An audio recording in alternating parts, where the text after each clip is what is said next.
Today, I'm gonna share with you a kind of a unique video. I wanna share with you guys all about how I got started with my cleaning business and how this has revolutionized my single mom journey, been a huge blessing for me to allow me to homeschool, to be home with my kids more.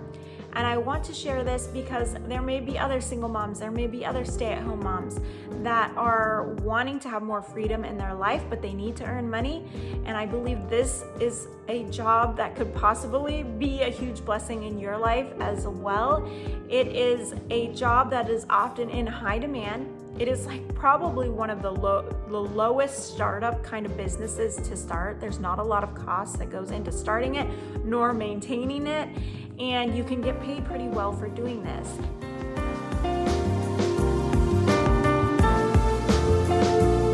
I'm gonna work through all the details, like how much I charge, how I got started, what I needed to get started, what does my schedule look like, all these details to set you up for success if this is something that you wanna pursue.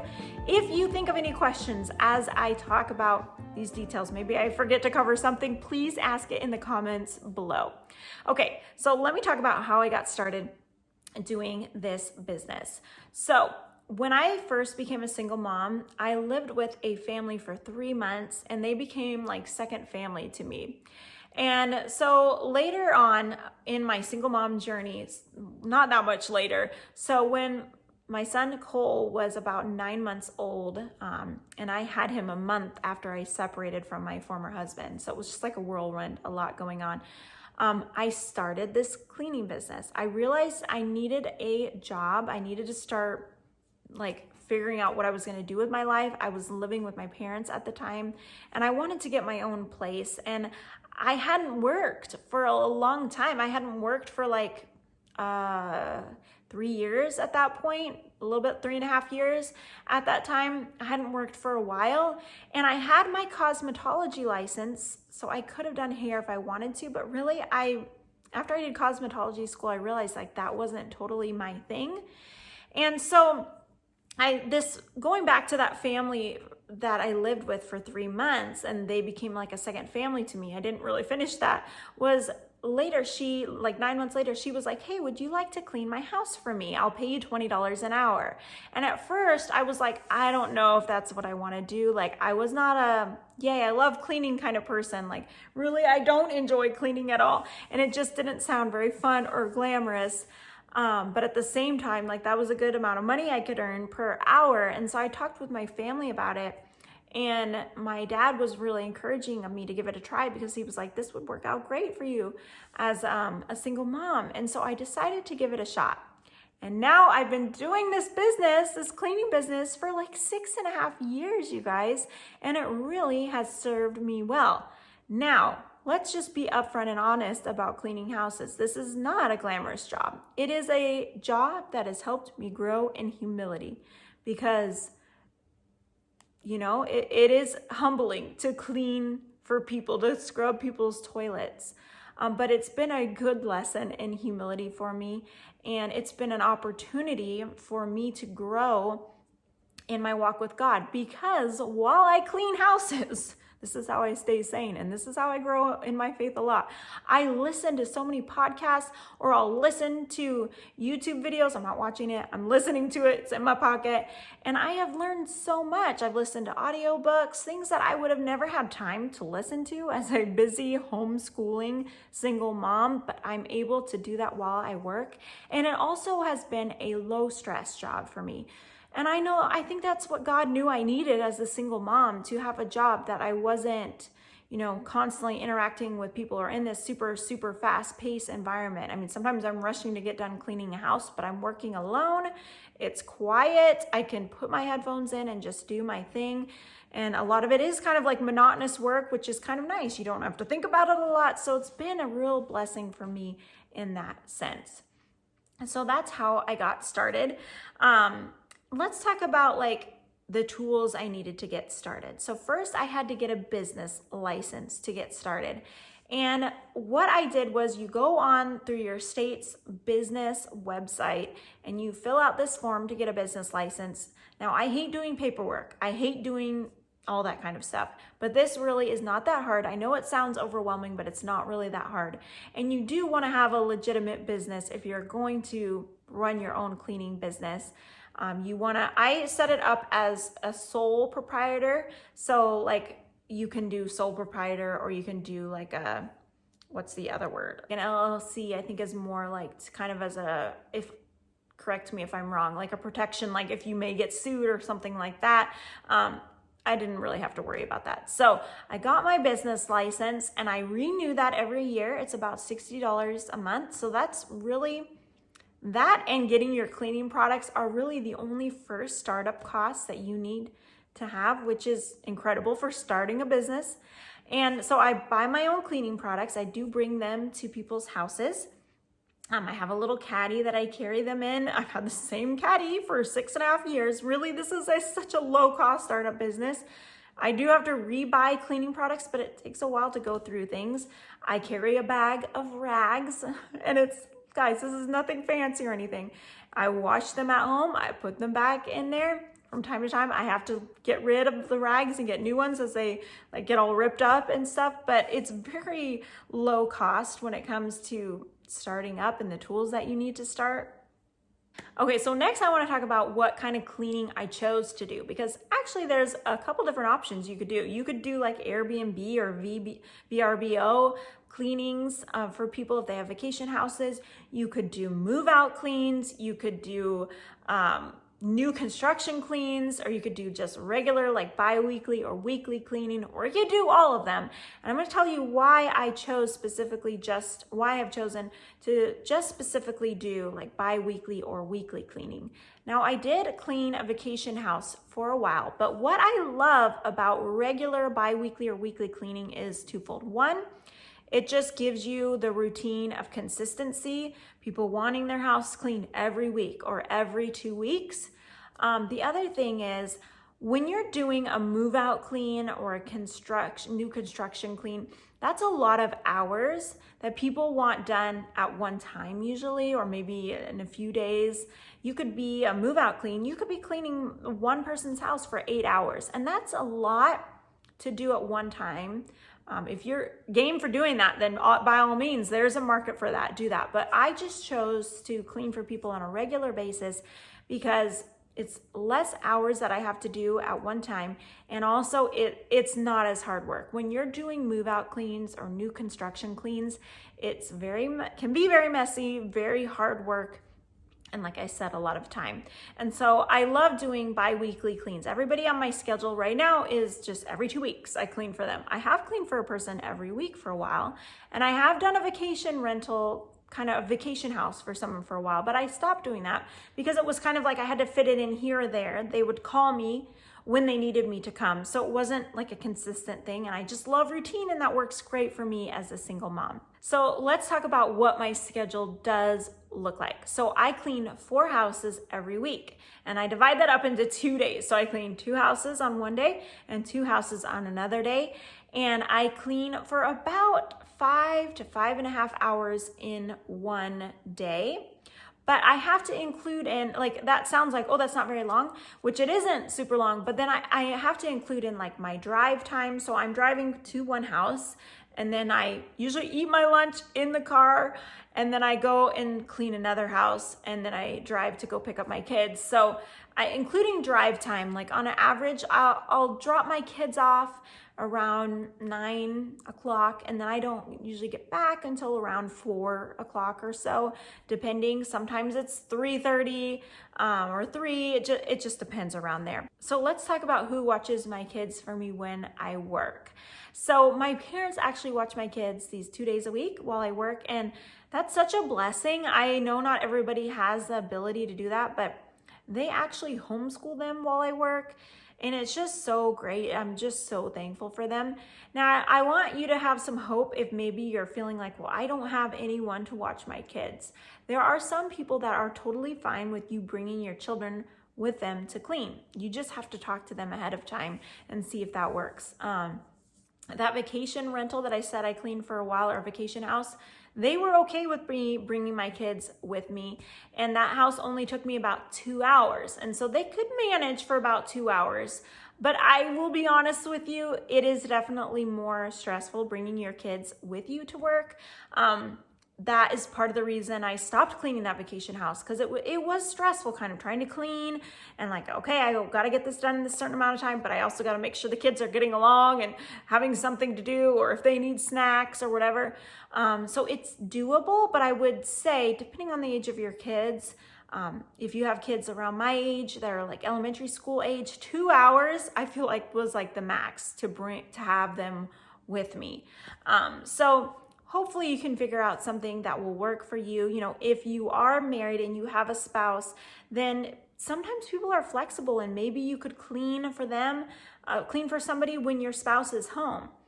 But another thing about schedule when it comes to cleaning houses that is wonderful is that a lot of people enjoy having their house cleaned while they're at work, which means most likely you won't have to work on weekends. Like, you could choose if you want to work weekends or not. And so I rarely clean on a Saturday. Very rarely. It's usually only if I can't clean like on a weekday because of something with my schedule. I never ever have worked on a Sunday, I don't think. And so maybe one time I have in the last 6.5 years. So that is a huge blessing if you're like, you know what? Right now, my job, they always need me on the weekends. A lot of jobs, they want you to have like this open weekend flexibility. Well, a lot of people, they want their house clean during the week, so it's clean for them on the weekend. Okay, now I want to talk about how I got the word out about my cleaning business. Now, this is a little bit, I feel like, unique for my situation. But when I started cleaning for that family friend, I think she shared with people that I was cleaning. And so then from there, I got some names, but also through my church. So my dad was the senior pastor of my church for a number of years. He just recently retired. So kind of through my church, I got a lot of names from people. That's really how I got the word out, which I know is kind of a unique situation. My church is kind of like a medium-sized church, so it's not real small. It's not huge or anything, but that was how I got my word out. I have never advertised on Facebook or through the newspaper or Instagram or anything. It has really been through word of mouth. But don't fret if you're like, well, I don't have like a big church community, or I don't know a lot of people in my community. I really believe that through Facebook, through Instagram, and really through people referring you, like if you can start with just getting one person to start cleaning for, and you have a really good work ethic and you work hard, then they will most likely share with their friends, because a lot of people need their house cleaned. And I'm going to talk about the high demand for that and like why this is a great job to do right now. But I want to move on to, before I get into that, is what I charge and how I get paid. So when I first started cleaning, I charged $20 an hour, like what the family friend said she would pay me. And then from there, after doing it for a few years, I raised my rates to $25 an hour. But everyone who started with me at 20 stayed 20. So then the new people that I added on were $25 an hour. And then from there, just last year, anyone new that I added on is $30 an hour. So right now, currently, I have people that are all three of those rates. But it's just spread out. So I just kind of raised my rates over time with me having more experience. That's kind of how I deemed that. But it probably depends on, like, I wouldn't just say for sure that's what everyone should charge. It depends on your area and kind of like what is the going rate and how much experience I think you have as well. So I do charge hourly. Now, some people charge per like bid, like per home, like how, like what the things they want done cleaning. And I just charge per hour. There's pros and cons to doing both. But that's how I started, and that's what I do, and it works well for me. I just charge per hour. And people pay me at the end of each cleaning time. And that's what's really great for single moms. Like if you're on a really tight budget, like I am, which I should preface, even though that's, some houses I get paid $30 an hour. I only work a short amount a week, And so finances are still tight, but at the same time, I'm able to earn a good amount of money in a short period of time. And like I said, people pay me the day up. So why is that great for single moms? You're not waiting 2 weeks to get a paycheck. Like you're getting paid I'm getting paid 2 times a week basically. And with every time I clean for somebody, I get paid right away. And so that's super helpful, a big blessing.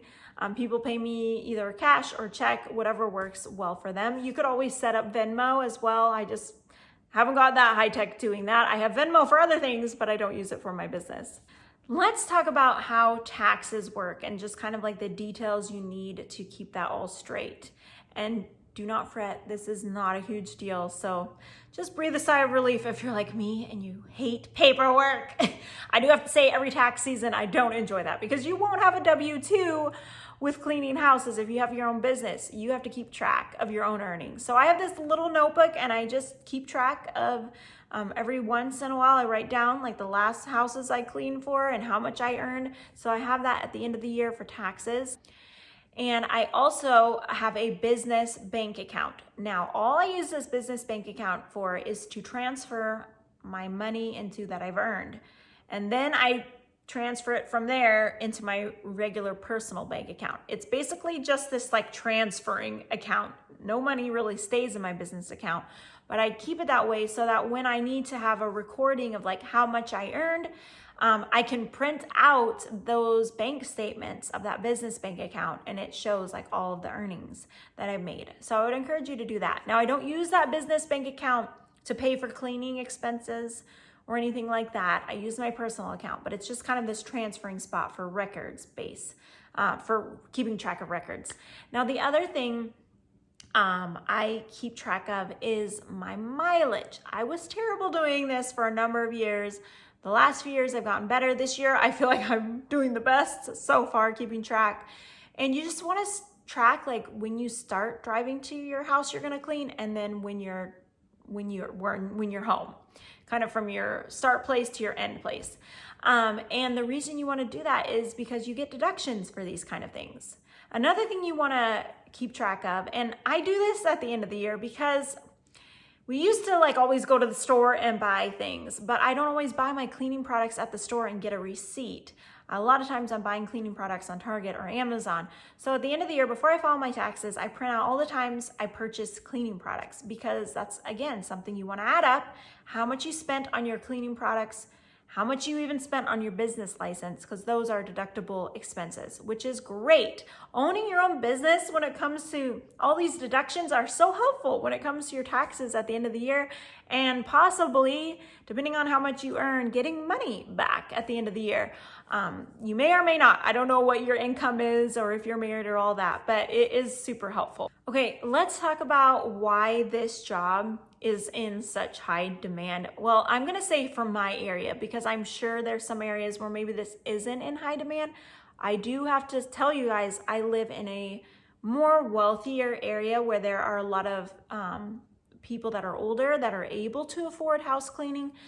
But depending on where you live, there may not be as much a high of demand if there's more lower income families that can't afford this extra expense. But depending on, okay, so you know that's kind of a preface, but why is this such in high demand like for where I live? Well, a lot of people, two-parent families are working a lot, and so they don't have as much time to clean their house. So they are happy to pay for someone to do it while they're at work and not have to worry about it. Now, on the other end, like I said, there's a lot of older people in the area where I live. A lot of older people, retired people, they just can't do the physical hard work of cleaning, getting down, scrubbing, tubs, mopping the floors, doing all of that. And so they're willing, again, to pay for someone to clean for them. So the other reason why it's in high demand is because this is the kind of job that a lot of people don't want to do. And a lot of times people have a hard time finding someone that will be willing to come and clean for them. A lot of these people I've cleaned for them for a while because they just know it's like hard to find someone, because I think this is a kind of job where people may do for a little while and stop doing, or people may be like kind of flaky with this job where they will say, sure, I'm going to be there, and then they don't show up or they change their mind or whatever. But if you are a hard worker, you're reliable, you're trustworthy, then this is a great job for you, and I'm pretty sure you will do well in this because people are entrusting you in their personal space. A lot of these people aren't home when I clean for them, and they give me a key or they give me a code on their house, and I just go in and I clean and I leave, and I never see them or rarely see them, I should say. But if you are a hard worker, you pay attention to detail, you are willing to communicate with them, like, if something happens or like, what do you want me to do with this? Then you will do well with it. And I do, when it comes to communications, I should have done this from the beginning, but I recently, like this last year, started doing it where I text people the night before. I tell them I'm gonna come, and I feel like that's a good work ethic. Should have started that a long time ago, but also prevents people forgetting that you're gonna come, because I've had times where I went to someone's house and they forgot I was going to clean for them that day. Okay, lastly, I just want to end on, I hope I covered everything in this video. I know this is super detailed, but I did want to share all these details. Why this is a great flexible job for moms and single moms. Well, like I've already told you, you get to pick your own schedule. You get to, there's a bug in my face, you get to decide how much you're going to charge, who you're going to work for. Okay, that is wonderful. You get to decide who you're going to work for. I do want to say, for safety reasons, be picky about who you choose to work for when you're in their own personal space. Because there was a time when I went to visit somebody's house because I was considering cleaning for them, and I just got a weird vibe with the husband. And so I just decided not to clean for them. So be picky about that. Don't just choose any old buddy. All the people I clean for, I love. They're great. They become my friends, and they're so kind. They're understanding about me being a single mom and the flexibility. So this is a wonderful thing that you would not have if you were working just like a regular, like working at a coffee shop or, I don't know, working in retail. I used to work in retail before I had kids, is that when my kids are sick, I have the ability to text someone that day and just say, hey, I'm not going to be able to come clean for you today. My kids are sick. I need to stay home. What kind of job could you do that with these days? Like, I remember when I worked in retail, sometimes you would get like guilt tripped if you were sick and you couldn't come to work, or they would be like, oh, can you call and try to get someone to fill your shift for you? And it'd be like so stressful. You're like, I'm sick. I don't really want to be calling other people. But yeah, that's so great, the flexibility that you have. And, if you need to make it up at a different time, a lot of times, like if my kids are sick, I just don't come that week. And so that month, I may only clean for that person one time instead of 2 times. But it's been so wonderful, the flexibility. It's a great job for moms. And I hope that me sharing with you these details kind of gets your wheels turning about the possibility of doing this and realizing it's very feasible to own your own business doing this. So let me know, hopefully I covered everything. Let me know if you have any questions more about this. And I just hope that it'll inspire you to have more freedom in your life, to maybe try something different. Be not afraid of the hard work, because it is good work. It's also good exercise. You're moving constantly. You're not just sitting at a computer all day. And it really is a low stress job. So I hope you guys enjoyed this video. Please give it a thumbs up. Please share it with a mom friend or a friend you know that maybe is needing some kind of different work to do, or they maybe are a new single mom and they just need to find a job. Alrighty, you guys, talk to you later. Bye.